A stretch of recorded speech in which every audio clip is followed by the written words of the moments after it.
La Flow Family, comment ça va? Bien, j'espère que tu passes un agréable moment, que ton week-end se passe bien. Oui, ok, moi ça va, franchement, oui, on est là jusqu'à lundi, on est tranquille, ok?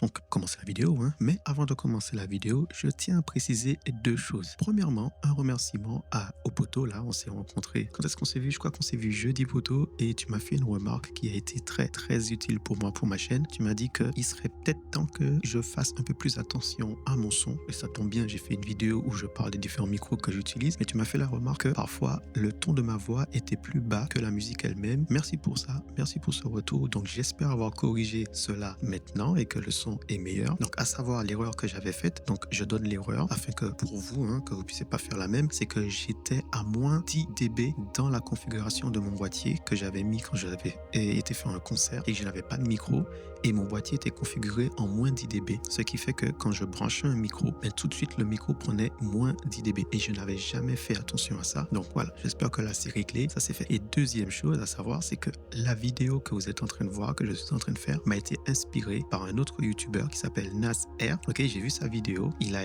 évoqué le sujet que je suis en train de parler avec vous. Ça m'a fait réfléchir que ça fait un bout de temps que ce sujet-là, je l'avais évoqué parce que je suis passé par là aussi et je n'avais pas fait de retour. Donc merci à toi pour l'inspiration. Je vous invite à aller sur sa page, à vous abonner et à aller voir ce qu'il fait aussi. Et pour comprendre encore un peu plus le sujet de cette vidéo-là, Nas R, merci à toi pour l'inspiration. Et donc du coup, on passe à la vidéo.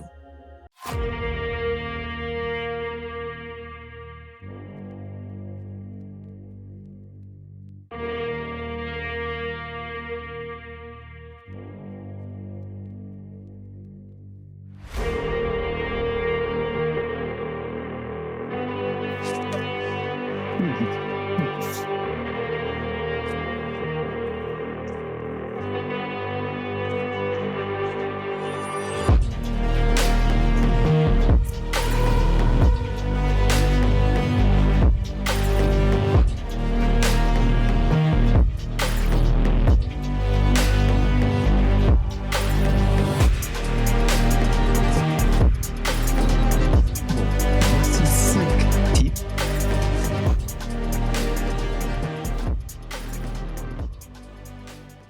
Voici 5 astuces, 5 tips, 5 recommandations que je peux te faire si tu désires te filmer à l'extérieur quotidiennement. Bien sûr, tout cela est basé sur mon expérience, sur mon avis, mon retour, les méthodes que j'ai déjà essayées, tout ce que j'ai déjà mis en place. Donc je me suis dit que ce serait une bonne idée de le partager avec toi. Et un truc de ouf, j'habite ici depuis un bout de temps et c'est à chaque fois que je suis à l'extérieur et que je vais faire une vidéo que le voisinage se réveille. C'est juste une dinguerie. Alors que d'habitude, il n'y a personne dehors. Et j'ai choisi exactement cette période-là, ce moment-là, parce que je sais que normalement, avec cette température-là, il n'y a personne dehors. Mais bon, on va y aller parce que tout le but de cette vidéo-là est justement de parler et de te donner les 5 astuces que j'ai mis en place afin de pouvoir me filmer à l'extérieur quotidiennement. On va commencer avec l'astuce numéro 1 qui est justement ce que je suis en train de faire. Il faut maîtriser ta zone de tournage. Alors, il faut comprendre ce que je veux dire. Maîtriser ta zone de tournage, c'est tu dois être conscient de l'environnement dans lequel tu vas évoluer quand tu vas filmer. Qui veut dire le nombre de personnes à fréquentation pendant le temps où tu vas filmer, le nombre de passages. Ça va te permettre de savoir quel type de matériel tu vas devoir utiliser. Parce que oui, il y a un côté technique aussi qu'il faut savoir prendre en compte quand on essaie de se filmer à l'extérieur. Si tu as une grosse caméra, tu sais, les gros trucs cinéma, bien difficile à mettre en place, ça va être compliqué pour toi d'avoir cette légitimité de pouvoir la poser et l'installer, surtout si tu commences. Un exemple concret de maîtriser son environnement, ça passe aussi par le choix du matériel. Parce que là, tu vois, je suis parti sans lumière, sans micro. Et il y a tout simplement le micro interne de la caméra qui est en train de prendre le son. Et les lumières, c'est les lumières de phare du véhicule. Donc, maîtriser sa zone de tournage, c'est aussi ça aussi. C'est partir avec le matériel qui va te permettre d'être en confiance dans ce que tu vas tourner et dans ta position en tant que créateur de contenu dans justement cette zone où tu vas tourner. Je ne sais pas si j'ai été assez clair là, mais bon, ça c'était une bonne manière de pouvoir te le montrer. Donc c'est vrai qu'avoir une caméra discrète dans un lieu que tu maîtrises, ça passe mieux. Donc pour maîtriser ton lieu, il faut que tu connaisses ta zone de tournage. C'est très important pour commencer. Donc ensuite, par rapport à ça, comment tu fais pour maîtriser ton lieu de tournage? Il faut tout simplement que tu commences par choisir un lieu qui t'est familier. Tu peux commencer à filmer d'abord dans ton environnement où tu maîtrises, qui veut dire à l'extérieur de ta zone familière. Ça peut être un parc que tu connais et que tu sais qu'à telle heure ou à tel moment il y a moins de monde. Ça peut être tout simplement dans une rue en face de chez toi. Ça peut être dans ta cour, dans ton jardin, on ne sait pas. Ça peut être aussi tout simplement juste 3 mètres plus loin de la sortie de ton appartement ou de la maison, ou quel que soit là où tu es. Commence par te filmer dans un lieu où tu es familier et que tu maîtrises, ok? Moi, ce que j'ai fait, c'est qu'au début, j'ai commencé par me filmer vraiment dans ma zone géographique, qui veut dire, je filmais dans un parc que je connaissais et que je savais qu'il n'y avait pas trop de monde. Ça me permettait de pouvoir poser ma caméra, de me poser, prendre mon micro et pouvoir parler directement. Mais c'est vrai que de temps en temps, je jetais des œils un peu à droite et à gauche parce qu'il faut aussi faire attention à son matériel. Mais ça m'a aidé à petit à petit commencer à avoir cette confiance que je peux poser mon boîtier là, me poser ici, me filmer. Il y a rares personnes qui vont passer, mais ils vont juste passer, ok? Ils vont pas forcément s'attarder. Après, t'en as qui peuvent venir te casser les pieds, mais généralement, quand tu es dans des zones où il n'y a pas beaucoup de passages, c'est beaucoup plus rare, c'est beaucoup moins dangereux, je vais le dire comme ça, que tu te fasses embêter. Et c'est aussi quand tu maîtrises l'endroit où tu es, que tu maîtrises ton environnement et que tu es dans un endroit familier, les gens ont l'habitude de te voir. Tu vas développer une sorte d'habitude, surtout si tu es juste là tranquille, ta caméra posée, tu ne filmes personne d'autre à part toi-même. Les gens, ils vont te laisser tranquille. Ceux qui vont être vraiment casse-pieds, qu'est-ce que je peux te dire? Ça dépend de la situation, mais généralement, tu vas pas trop être embêté si tu choisis vraiment un lieu où tu sais qu'il n'y a pas beaucoup de passages et que tu connais et que tu es familier avec celui-là. Une fois que tu as fait cette deuxième chose-là, tu passes à la troisième astuce, la troisième pratique, qui est à ce moment-là d'étendre ton territoire. Extension du territoire. Étendre ton territoire en faisant quoi? Si tu as l'habitude de filmer dans une certaine zone autour de chez toi, tu peux commencer à aller un petit peu plus loin. Aller sur un parking, aller sur le parking d'un centre commercial par exemple, aller dans un parc un peu plus grand et toujours en respectant cette valeur-là qui est de mettre ta caméra pas trop loin de toi. Comme ça, tu peux la gérer, tu peux la regarder, tu peux, parce que faut pas déconner non plus. Ok, on se préserve, on respecte aussi les gens qui sont autour de nous, voilà, et tout ça et compagnie. Donc, tu vas étendre ton territoire et plus tu vas te filmer dans des endroits avec des fréquentations, des fréquences de passage un peu plus élevées, vu que tu as déjà fait, on va dire, les deux premières qui sont de maîtriser ta zone de tournage et de choisir un lieu familier, mais petit à petit, étendre ton territoire sera plus facile que de tout simplement commencer en allant filmer dehors, tout simplement. Parce que l'une des choses qui peut t'empêcher d'avoir envie de tourner dehors, c'est le regard des autres. Il faut savoir que nous sommes en 2024, les gars, tout le monde connaît les réseaux. Tout le monde utilise un réseau, que ce soit TikTok, Instagram ou Facebook. Tout le monde utilise un réseau, tout le monde consomme du contenu. Il faut que tu arrives à te détacher du regard qui est que toi, si tu es créateur de contenu, il faut que tu en crées. Il faut que tu en crées. Donc les gens qui te regardent, il faut que tu te positionnes et que tu te légitimises en te disant que pour qu'eux ils puissent avoir du contenu à regarder, il faut qu'il y ait des créateurs de contenu. Donc, si tu veux être créateur de contenu, positionne-toi dans cette situation-là. Et ça va t'aider à verrouiller ton statut et à de moins en moins faire attention aux gens qui te regardent. Ça va te permettre de passer outre ce qui se passe à l'extérieur et de te concentrer sur ceux à qui tu parles. Je récapitule, quand tu commences dans un endroit que tu maîtrises ta zone de tournage, qui veut dire que les gens qui sont susceptibles d'apparaître ou de parler dans l'environnement dans lequel tu tournes, entre guillemets, tu peux les contrôler et tu commences d'abord par ton entourage proche, je sais pas, près de chez toi, tu filmes dans ton jardin, tu filmes à l'extérieur, dans ta rue et compagnie. Ensuite, ça te permet que tu choisisses une zone, un lieu qui est familier, si tu décides de filmer autre que près de chez toi. Donc tu choisis un lieu que tu connais. Moi, ça pouvait être dans mon église. Moi, ça pouvait être un parking que je sais qu'il n'y a pas beaucoup de monde qui passe, il n'y a pas beaucoup de fréquentation. Voilà, moi, c'est ce que j'ai fait. Ensuite, troisièmement, tu vas étendre ton territoire, qui veut dire que tu vas aller te rendre dans une zone que tu es familier, même si tu ne maîtrises pas forcément, mais que tu vas étendre ton territoire. Et plus tu vas aller dans des zones où les gens ne te connaissent pas, d'une certaine façon, plus tu seras détaché de leur regard. Ok ? Alors, ensuite, On va partir sur le quatrième point. Quatrième point qui est très important, c'est il faut que tu maîtrises ton sujet.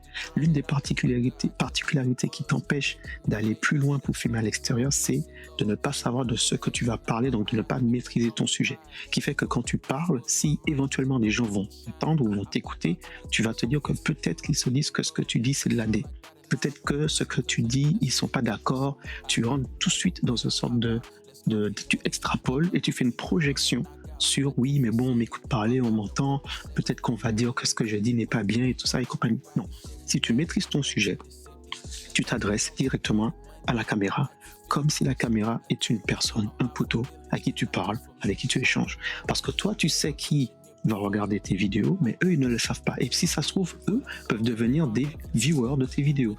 Tu vois le truc ? Parce qu'on revient encore une fois, tu es créateur de contenu, il faut des créateurs de contenu pour que les gens puissent pouvoir être assis pendant 15, 10, 50 minutes, 1 heure sur leur téléphone pendant qu'ils sont partis aux toilettes alors qu'ils étaient partis pour chier et finalement ils sont restés à scroller sur TikTok ou sur Instagram, à regarder un gars assis dehors en train de faire une vidéo où il parle de comment filmer à l'extérieur.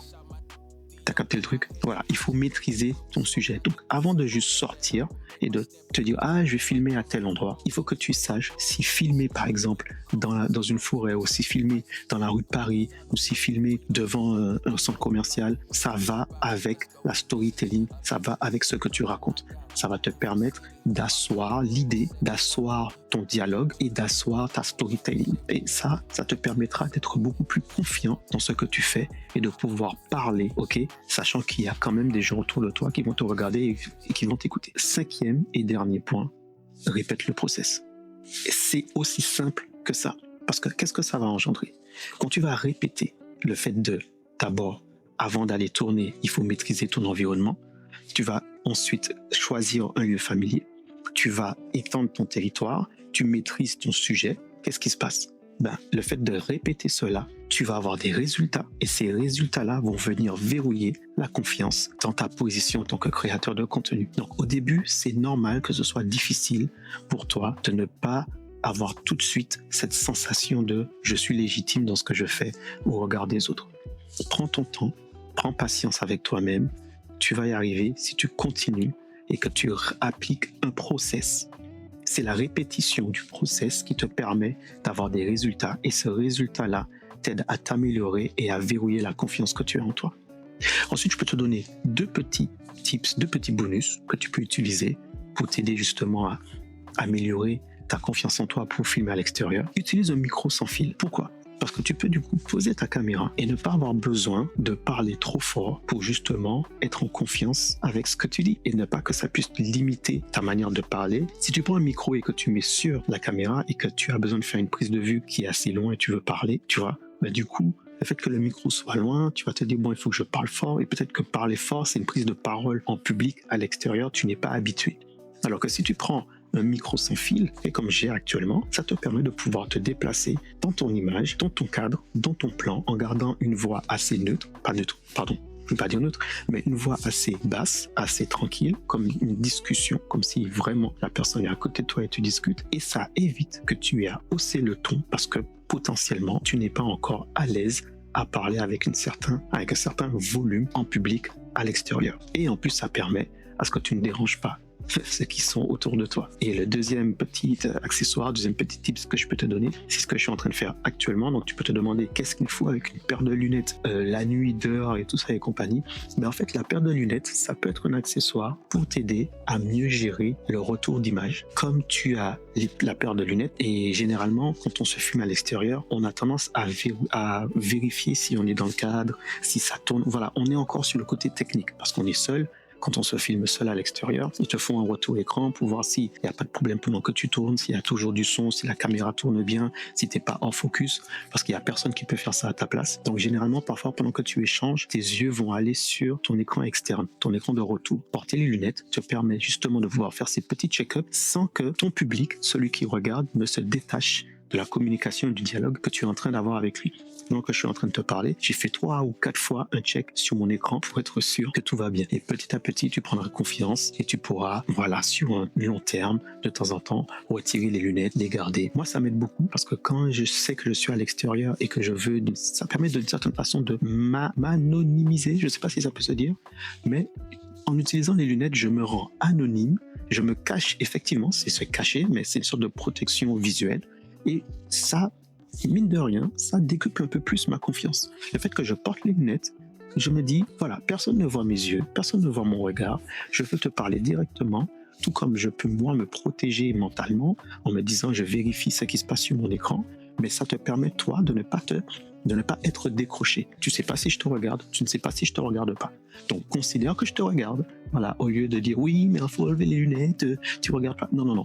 Il faut que ce soit donnant-donnant. Moi, j'apprends à utiliser mon image à l'extérieur, ok, pour délivrer des images, un bon truc, parler avec toi, machin et tout ça. C'est donnant-donnant. On ne peut pas tout faire tous du début. On ne peut pas tous être des Casey Neistat, on ne peut pas tous être des Peter McKinnon et compagnie. Dès le début, même eux, ils ont un peu patiné avant de démarrer. C'est pas des gars qui ont tout de suite été à l'aise à filmer à l'extérieur. Il faut du temps. Donc, donne-toi du temps et confiance en toi. Répète ton process. Je t'ai donné les 5, astuces, les 5 étapes que moi j'ai mis en place pour arriver à me filmer à l'extérieur et qui fait que maintenant, je peux et je suis beaucoup plus à l'aise à prendre ma caméra, à la poser quelque part et tout simplement à parler, à échanger, à faire ma vidéo. Des fois, je ne maîtrise pas forcément ma zone de tournage. Des fois, l'endroit n'est pas forcément familier, mais j'ai pu étendre mon territoire parce que je peux me retrouver à filmer directement dans les rues de Paname parce que j'ai été voir un concert, donc je pose ma caméra et je me dis ce serait bien de faire une petite réaction à chaud, donc je vais poser ma caméra et je vais me mettre à parler devant, ok, ou tout simplement pendant un événement, je suis là, je pose ma cam, je suis en train de vlogger et pendant que je prépare mon set, machin et tout ça, je vais poser la caméra et je vais de temps en temps échanger avec vous. Voilà, ça, ce sont des choses que j'ai déjà fait sur mes anciennes vidéos. J'ai eu de moins en moins le temps de le faire, ok, sur les derniers vlogs et les dernières nouvelles, ok. Mais voilà, c'est un exercice que j'ai mis en place et que j'ai pratiqué, qui m'a ensuite donné cette confiance de pouvoir me dire que quand je pose ma caméra, j'appuie sur REC, je m'adresse à vous et que ceux qui sont autour, ceux qui ne me connaissent pas, si je ne les dérange pas, je ne m'occupe pas d'eux. S'ils viennent dans ma zone et à ce moment-là, ils me dérangent, ça c'est autre chose. Mais la plupart du temps, les gens, c'est juste de la curiosité. Donc, ne vous laissez pas avoir par ce qu'ils pourront penser. Ce que vous faites là, c'est de la projection. Ça, c'est pas constructif. Ne te laisse pas avoir par ça. Les gens peuvent penser ce qu'ils veulent tant que toi, tu sais qui tu es et tu sais ce que tu fais. Donc, laisse-les penser et n'essaye pas de penser ce qu'ils pensent à leur place. Ça, c'est une des choses que je constate beaucoup. On a tendance à se dire que peut-être que la personne qui me regarde quand je pose ma caméra pense que je suis un influenceur et tu as un côté négatif dans ce que tu fais. Donne-toi du positif, tu sais pourquoi tu as pris ta caméra, tu maîtrises ton sujet, tu sais pourquoi, tu sais à qui tu t'adresses, tu sais à qui tu parles, fais-toi confiance et tout ira bien. Répète le process. Voilà. Donc, encore une fois, merci à toi, Nasser, de m'avoir donné cette inspiration pour faire cette vidéo. J'espère que le son était bon. Si vous avez la vidéo, c'est que le son était bon, parce que j'essaie de récupérer et d'utiliser encore le micro sans fil. J'espère vraiment que le son est bon, purée, donc je vais le voir. Je vais voir quand je vais faire le montage. Donc si vous avez la vidéo, j'espère qu'elle vous a plu. Si la vidéo vous a plu, n'hésitez pas à commenter, liker, partager. Vous connaissez déjà le principe, mais je vous le dis, ça fait vraiment avancer ma chaîne. Ok, ça me permet ça donne des résultats. S'il y a du résultat dans ce que je fais, si vous voyez que ce que je fais, ça vous plaît et tout ça, ce résultat-là, j'en ai besoin pour avancer et pour aller plus loin dans mes démarches visuelles et propositions de thèmes que je pourrais vous proposer. Sur ce, la Faux Family, je vous donne rendez-vous à la prochaine vidéo et passez un bon week-end.